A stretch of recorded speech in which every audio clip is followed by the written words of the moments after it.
The biography of Janet Gertler.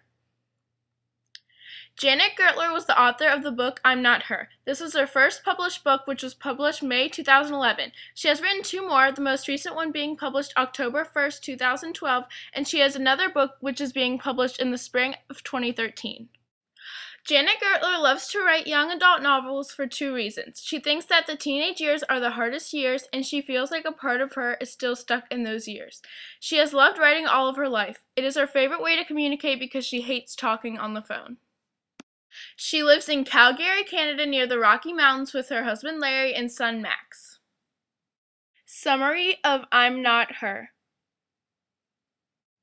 The Smith family was an everyday family, a mom, dad, and two sisters.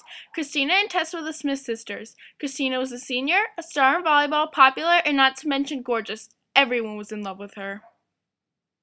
Tess, on the other hand, was a freshman. She was nerdy and nobody noticed her, but when they did, they knew her as Christina's sister. She was an art freak, would do anything to join the honor society with her religious best friend Melissa, and had never gotten lower than an A on anything.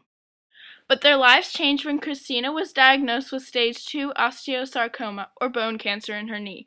Her cancer got to the point where her leg from the knee down had to be amputated. During this time, their lives were completely different than before. Christina lost touch with all of her friends. Not that they forgot about her, she just did not want them to see her the way she was. However, she made a new friend who knew exactly what she was going through. Jeremy, who was in Tessa's grade, was in the hospital every day. Not because he was sick, but his mother had breast cancer. When he wasn't with his mother, he was with Christina. But one day, when Christina was expecting Jeremy over her house for company, he never showed up. Christina knew he was not the type to ditch her, so she knew something was up. Then the Smith sisters had gotten the phone call. Jeremy had died in a car accident on the way to see her. The Smith family was slowly splitting apart. They got into constant fights and tried to avoid the fact that the perfect Christina was not so perfect now. However, they learned that life still went on.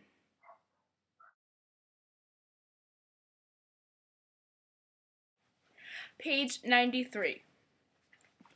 He laughs. It warms my heart just a little to hear that people still laugh when the people they love have cancer.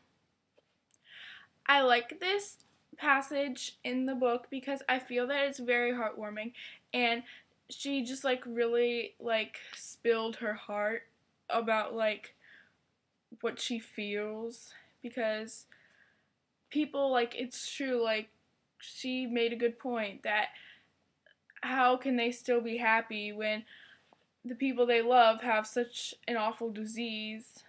And it just warms my heart just as much as it warms her heart, in the story. So that's why I like that one. Next, I have 3. Okay, this is Christina talking on page 251. I couldn't talk about it to my friends. All we had in common was sports and makeup, boys, clothing. We never talked about things that really matter, but Jeremy talked about it so matter-of-factly, as if it didn't change me. He helped me. He accepted me for exactly who I was, leg or not. He wasn't afraid to look at me. No one else saw me the way he did. I like this one because she explains, she compared and contrasted the difference between her old friends and the new friend that actually cared about her. And I just liked it because people are never what they seem to be, good or bad. And I just like that because I just like it. This one's very short. It's Christina and Tess talking. On page 278, Tess says, "We're just friends." And then Christina nods, "They're the best kind." I like that because it warms my heart.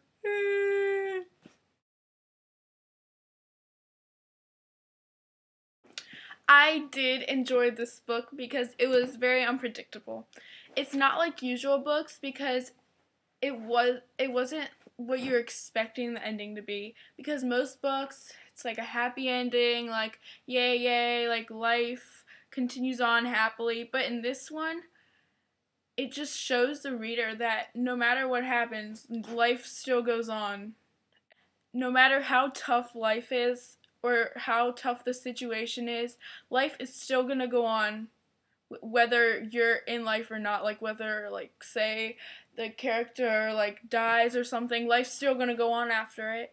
And also, this book showed that in your life there's going to be many different people. There's going to be people who come and go, who aren't really there for you, friends who you thought were there for you but ended up not being, and it just shows you that whoever would like take a bullet for you, those are the only people that you need in your life, because they're going to be the only ones there for you. And that's just, I would definitely recommend this book, and I'm going to Barnes and Noble and getting the second book of this series because it's just so amazing.